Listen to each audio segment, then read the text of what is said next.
J'ai décidé d'un peu de me suicider aujourd'hui, et je vais poser une question. Est-ce qu'il faut mieux s'emmerder avec un livre qu'il est de bon ton d'aimer, c'est-à-dire, vous savez, tous ces livres dont tout le monde dit que c'est extraordinaire, c'est un monument du XXe siècle, ou prendre un plaisir avec un livre qui est vilipendé par tous les critiques parisiens en disant ils vendent des tonnes de livres, c'est de la daube. Je vous pose la question. Alors voilà, je vais vous expliquer, il y a le dernier Kundera. Pour une fois, ils ont bien choisi le titre, ça s'appelle La fête de l'insignifiance.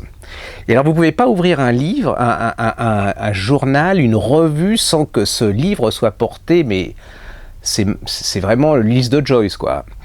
Donc j'ai essayé, je suis plutôt bon public, Kundera j'aime bien, donc j'aimais bien, parce que déjà les derniers, enfin les précédents, on sentait que la maison de retraite approchait, Et là, c'est pas possible, quoi. Je veux dire, mon mononeurone ne marche plus parce que j'ai dû réessayer 10 fois les 70 premières pages, il n'y a rien. Et j'avoue que je suis plein d'admiration pour les critiques parce que là, ils se foutent, ils nous prennent pour des cakes ou alors je suis un sombre crétin, ce qui est possible, on n'a pas toujours la conscience de ça. Mais je pense que c'est plutôt un faire-part de décès qu'un livre, quoi. Il y a un moment, je peux me poser la question au niveau littéraire, qu'est-ce que fait la sélection naturelle? Il y a un moment, il faut plus les soigner, quoi. Le monsieur était un grand écrivain, mais là, alors, je vous donne, là, je vais encore me suicider, j'avais jamais lu de Guillaume Musso. Un jeune homme charmant, alors franchement charmant, qui n'a pas la grosse tête. Déjà, dans ce milieu, c'est un avantage, parce que pour trouver quelqu'un qui n'a pas une grosse tête alors qu'il vend 74 000 exemplaires en 3 jours, bon, j'en connais d'autres, que je nommerai pas, mais qui en vendent moins et qui ont déjà, bon...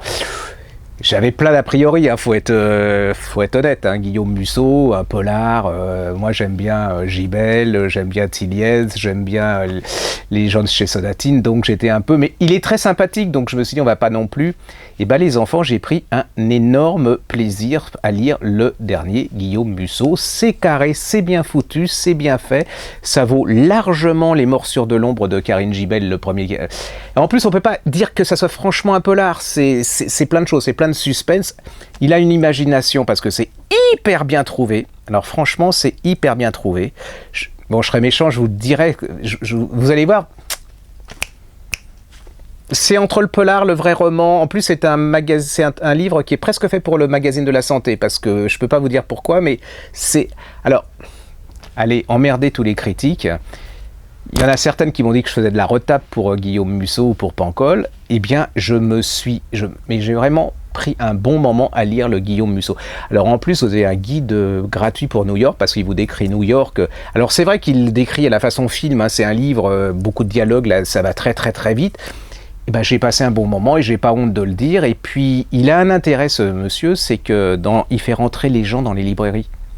Alors, si les libraires sont assez intelligents, parce qu'il y en a d'autres, non, je ne vais pas dire qu'il y a des libraires crétins, ça n'existe pas, il n'y a que les lapins, mais si les libraires sont intelligents, on peut vendre le Guillaume Musso sans avoir honte, et puis amener les gens à lire, en plus de Guillaume Musso, quelque chose. Donc, moi je vous dis, entre Kundera, où vous allez vous emmerder dès les 10 premières pages, et puis le Guillaume Musso, où vous allez être passionné pendant 250 pages, si vous êtes vraiment courageux, si vous n'avez pas honte, si vous êtes une vraie personnalité, prenez le Guillaume Musso, puis pour emmerder les autres, vous prenez même dans le métro, et puis les gens vous prendront pour ce que vous n'êtes pas. Et donc, je félicite Guillaume Musso pour ce bouquin, qui était excellent, qui est un excellent polar, et il n'y a pas de honte à le lire. Donc, j'ai décidé de lire les autres Guillaume Musso en tant que polar, parce que, polar, suspense, c'est assez spécial.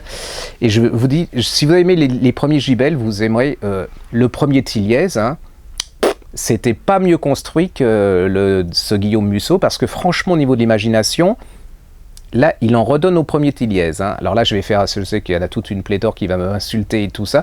Eh bien, je vous le dis. Donc, laissez tomber le Kundera, et puis lisez Guillaume Musso.